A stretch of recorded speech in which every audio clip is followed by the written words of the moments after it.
Welcome back, everybody. We're diving deep today into something I think a lot of us are curious about, Okay. which is how people in America build wealth. Right. And not just like the mechanics of it, but like how they think about money, what choices they make. Uh-huh. And the really cool thing is we've got a book to guide us Okay. called The Millionaire Next Door, Yeah. which looks at actual millionaires, not just the stereotypes. Right. And let me tell you, there are some surprises in here. Definitely. I mean, it's amazing how many misconceptions there are about millionaires. Oh, yeah. You know, we think of lavish lifestyles, maybe inherited fortunes. Right, right. This book kind of debunks those ideas right away. Yeah, right off the bat, it says 80% of millionaires in America Wow. are first-generation wealthy, Yeah. meaning they inherit it. Mm-hmm. So it flips the script right there. Totally. It's not about luck. Uh-huh. It's about something else. Something else. And the cool thing is, the book identifies 7 common factors among these self-made millionaires. So it's not like get-rich-quick schemes. It's like long-term habits and behaviors. Exactly. So what are these 7 factors? Lay it on me. Well, one of the big ones is living below your means. Okay. Like, we're talking about people who, even with millions, might drive American cars, choose practical clothes over flashy ones, Interesting. focusing on value over status. So not the stereotypical image of like a millionaire just throwing money around? Not at all, no, not at all. Huh. And often their spouses are even more budget conscious, Really? almost like financial partners. Wow. And they really understand the value of good advisors, like accountants, attorneys, Okay. people who can help their money work smarter.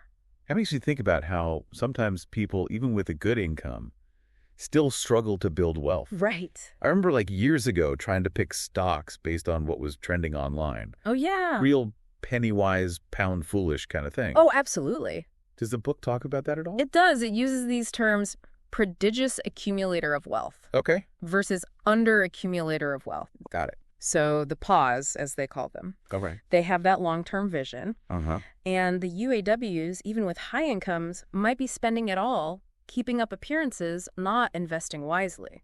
It's almost like 2 different mindsets then. It is, it is. You know what really stood out to me was that example of Charles Bobbins, the fireman, Yeah, compared to Dr. John Ashton. right. And the doctor makes way more money, Much higher income. but the fireman's net worth is higher, Yes. all because of how they handle their money. Exactly. That's crazy. And it illustrates the book's core point perfectly. Which is, Wealth isn't just income, it's net worth. I see. It's what you keep, not just what you earn. Yeah, that's a tough one. It is. Until you see it like that example. Exactly. And this frugality, this careful spending, the book, gives some almost comical examples. Oh, yeah. Like you might find a millionaire wearing a perfectly good suit, Right. but it cost him under $400. Right. What stood out to you about those kind of detail? It shows the intentionality. Hmm. You know, it's not about deprivation, it's about value. Right. Getting what they need, not what impresses others. Okay. That seems to be key. It's not just the individual either, right? Yeah. The book talks about the role of spouses, Yeah. especially wives, Yes. in building that wealth together. Huge role. Often, the wife is the meticulous budgeter, making sure things run smoothly financially. Interesting. There's this great anecdote about a millionaire's wife who still clips coupons every week, Really? even with all that wealth. Wow. Those habits stuck. I'm going to be honest. I used to roll my eyes at coupon clippers, Uh-huh. thinking it was pointless. Yeah. Now I'm realizing Right. it's part of a bigger picture. It is. Small, consistent actions adding up. Exactly. That's that discipline, that long-term thinking Yes. that the book argues is more important than hitting the lottery Right. or getting a big inheritance. Absolutely. Speaking of which, Yeah.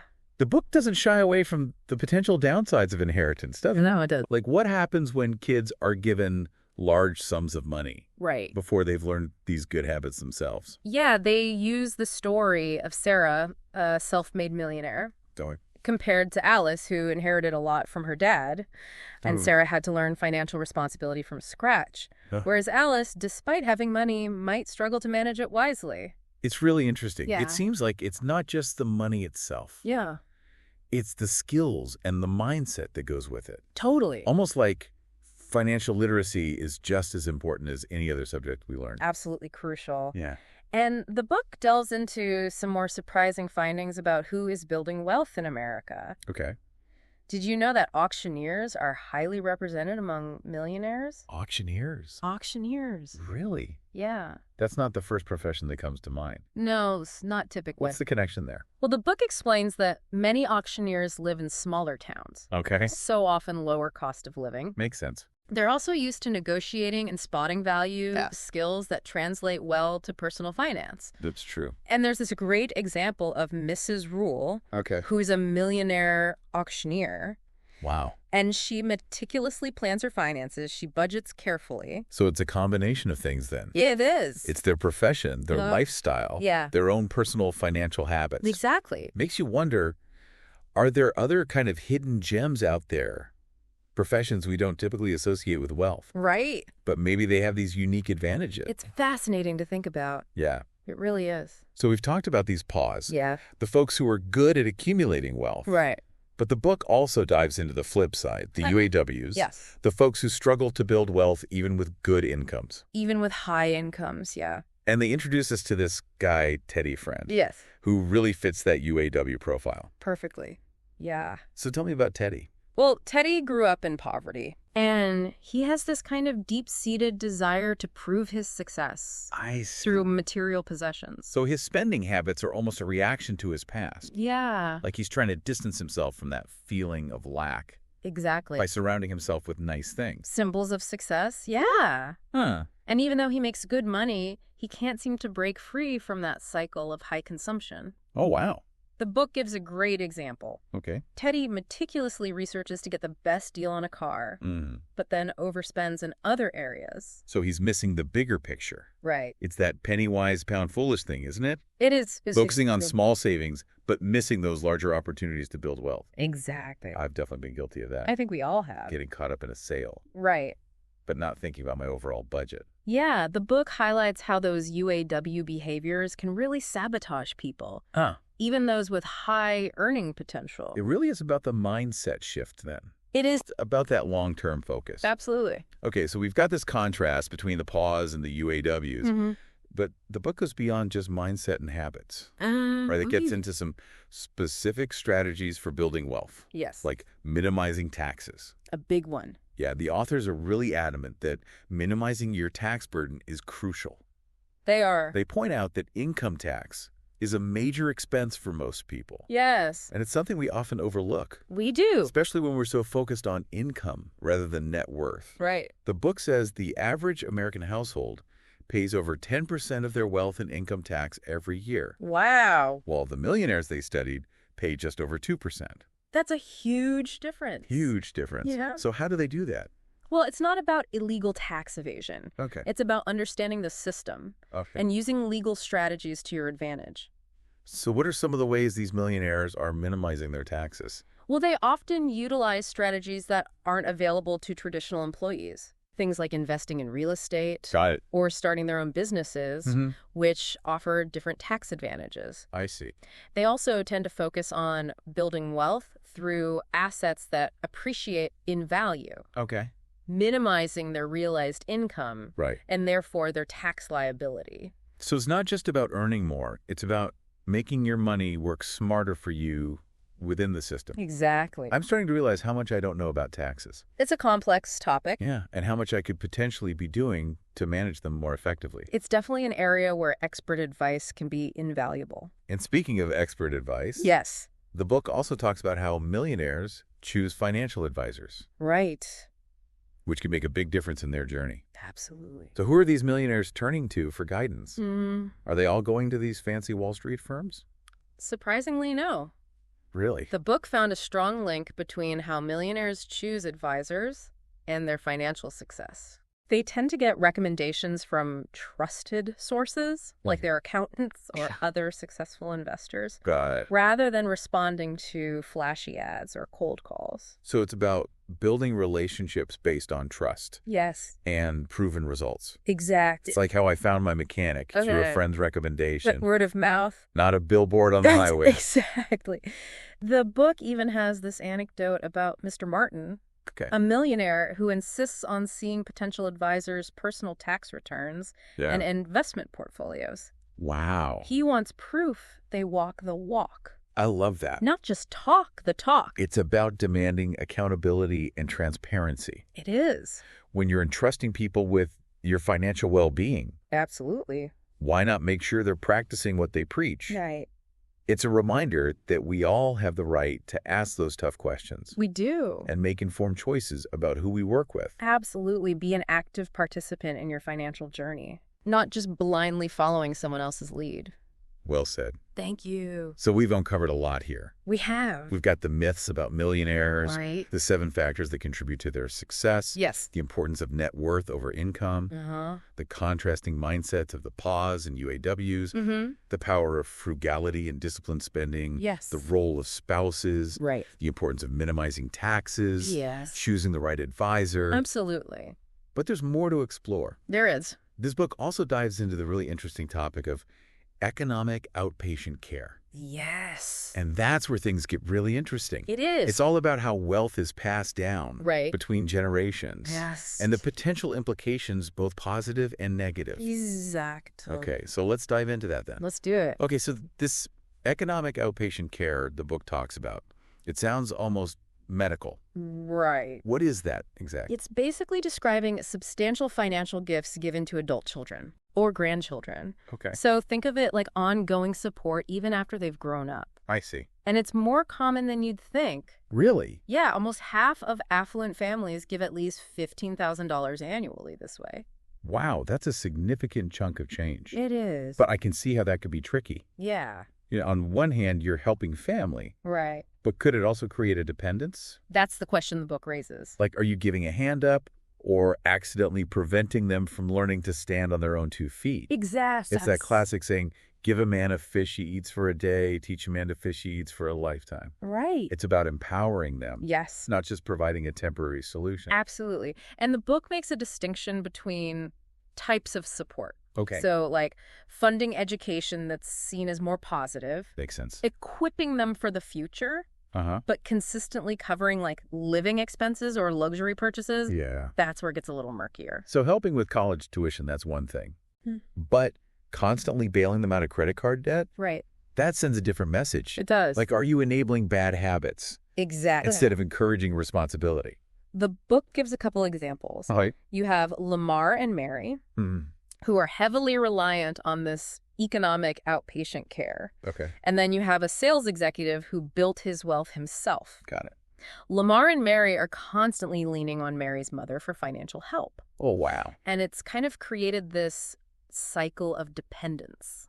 I bet that creates tension in the family, too. Oh, absolutely. It's like financial dependence can strain relationships, Yes. make it hard to set healthy boundaries. That's a great point. And it's not just the money itself. Right. The book talks about the emotional impact, too. Uh-huh. You know, if you've never had to really work hard for your money, Yeah, it's easy to take it for granted. totally. It can foster a sense of entitlement, Right. hinder financial discipline. It's like those lottery winners who end up bankrupt. It's- They had the money, Right. but not the skills or the mindset to manage it. It seems like building that financial literacy is crucial no matter how you come into wealth. Absolutely. And they use these two women as examples. Okay. Sarah, a self-made millionaire Uh-huh. who learned financial discipline through experience, Tired. and Alice, who's struggling to manage her inherited wealth. It's a good reminder that true wealth isn't just the dollar amount. No. It's about the knowledge and the skills to handle money wisely, Yes, to make it work for you. not feel controlled by it. That leads us to another important aspect the book explores: Okay. raising financially savvy children. Ooh, that's a big one. It is. How do you instill those values and skills in the next generation? Well, the book says the foundation is leading by example. That makes sense. You know your kids are watching how you handle money. Even if you don't realize it. Right. It's like, do as I say, not as I do. Exactly. But actions speak louder. They do. Be a role model. Mm-hmm. Demonstrate those values yourself. The book also emphasizes teaching kids the value of hard work Okay. and delayed gratification. Yeah, that's a tough one in today's world. It is. It's like everything's instant now. Exactly. Instant gratification everywhere. Right. But the book gives some practical suggestions. Like what? Instead of just giving an allowance, Uh-huh. make them earn it. Through chores or tasks. Exactly. That way they connect effort and reward. Yes. It's not just magic money Right. appearing from nowhere. They had to work for it. And the book also says don't compare your kids to others. Yes, avoid that. Or boast about your own wealth. Right. It's about fostering that intrinsic motivation. Where success is measured by personal growth. Exactly. Not just stuff. Not material possessions. They give this great example of Dr. North. Oh, yeah. Who created these king's rules for his kids. I love that. Emphasizing honesty, hard work, self-reliance. It's like a family mission statement. For financial responsibility. Yes, and it goes beyond just money. Right. It's life skills. It is. That will serve them well. No matter what their financial situation. It's creating a legacy that goes beyond dollars and cents. Beautifully said. Now, we've talked about how millionaires build wealth, how they think, how they raise their kids. But the book also zooms out a little. It does. Looks at the economic landscape. Yes. This growing affluent market. Right. And the opportunities it presents. It's a lot of opportunities. So who's positioned to benefit from this wave of affluence? Well, estate attorneys, tax advisors, they're in high demand. Makes sense. As wealth grows, you need more specialized expertise to manage it. Exactly. And it's not just legal and financial stuff. What else? Educational institutions. Okay. Private schools, tutors, Right. Big demand there. Makes sense. Affluent families investing in their kids' education. Right. Housing specialists. For the luxury market. Yes. Luxury goods providers, travel agents. It's a whole ecosystem. It is. Catering to the affluent lifestyle. Exactly. So diverse range of opportunities emerging. From specialized professional services to niche businesses. Right. Catering to those with higher spending power. And the book encourages us to think about how our own skills and interests might fit in. Oh, that's interesting. Yeah, it's a call to kind of look at your own career path and see where the potential is. Before we go too far down that rabbit hole, Yeah. the book ends with this great story. It does. That really highlights those contrasting values Yes. between the paws and the UAWs. Tell me about Mr. W and his dog. Okay, so Mr. W, classic paw, Okay. self-made millionaire, lives modestly, Got it. and loves his dog. Okay. I'm intrigued what happens. So he and his wife live in this luxury high-rise condo, Uh-huh. and some of the residents have a problem with his dog, Really? even though there were no rules against pets. So they form a committee, Okay. pass a new rule limiting dogs to 15 pounds or less, Oh, wow. specifically targeting Mr. W's 30-pound companion. That's so petty. It is. It's like they wanted him to get rid of his dog. Yeah. Just to conform to their idea of what a resident there should be like. Exactly. It shows the different values at play. Right. Mr. W, despite his wealth, prioritizes his dog Yes. over fitting in with this high-status crowd. He values loyalty, companionship. Over appearances. Exactly. Good reminder that money doesn't buy you happiness No, it doesn't. or genuine connection. Right? Sometimes it just exposes the shallowness Yeah. lurking beneath the surface. The story also shows the importance of surrounding yourself with like-minded people. People who share your values. Yes, regardless of their income or status. It's about being true to yourself, even when it means challenging the norms Right. of those around you. It's a reminder that true wealth is more than just money. It's about living a life Yes. that aligns with your values Absolutely. and brings you fulfillment. And I think that transitions perfectly into the book's final thoughts Okay, on wealth and the meaning of success. let's hear it. Wow, we've really covered some ground here. We have. Debunking those millionaire myths, Yeah. understanding their habits, Yeah. how they even raise their kids differently. Mm. Eye-opening stuff. It is. As we wrap up, though, Yeah. what's the big takeaway? I think it's this building wealth. Yeah. Less about striking it rich. Uh-huh. More about mindset Okay. and habits. All those daily choices we make. Exactly. The things that add up over time. Like that coupon clipping millionaire's wife. Yes. Small actions, but consistently, over years. It's not always flashy, Right. but it's effective. The book really makes you look in the mirror. It does. At your own lifestyle, your Yeah. spending. Are we making choices that align with our long-term goals? It makes me think about all those impulse buys. That fancy coffee. Yeah. That subscription I never use. Right. It adds up. It does. It all adds up. It's easy to think, oh, it's just a few dollars. Right. But over time, Could be invested and growing. the book really emphasizes this idea Yeah. that building wealth is a marathon, A marathon, not a sprint. not a sprint. Consistent choices. Yeah. Discipline. Even when it's not glamorous. Yeah. Always exciting. Right. It's about recognizing we actually have more control We do. than we might realize. Yeah. It's about being proactive, Mm-hmm. educating ourselves, Seeking advice. making those small changes that compound over time. Exactly. So the book leaves us with this question. A big one. What small changes can we make today Yeah. to start building a more secure future? It's a call to action. It is. Take ownership. It's about shifting our mindset. From powerless to empowered. We don't have to be financial gurus, Right. but we can be intentional About our choices. and seek out the knowledge we need. Find those resources. Building wealth isn't just about stacking money, though. No. It's about freedom, Yes. security, Pursue your passions. support your family. Make a difference. That resonates with me. It's a powerful idea. It's not just the numbers. Right. It's what they enable us to do. Experiences. Help others. Leave a legacy. True wealth is more than money. Absolutely. It's about values. Strong relationships. Contributing. Finding fulfillment beyond just the material stuff. Well said. Thank you. Thanks to everyone for joining us Yes. on this deep dive into the Millionaire Next Door. Hope you got something out of it. We hope you feel inspired To take control. of your financial journey. Your future. Until next time, Keep learning. keep growing. Keep diving deep.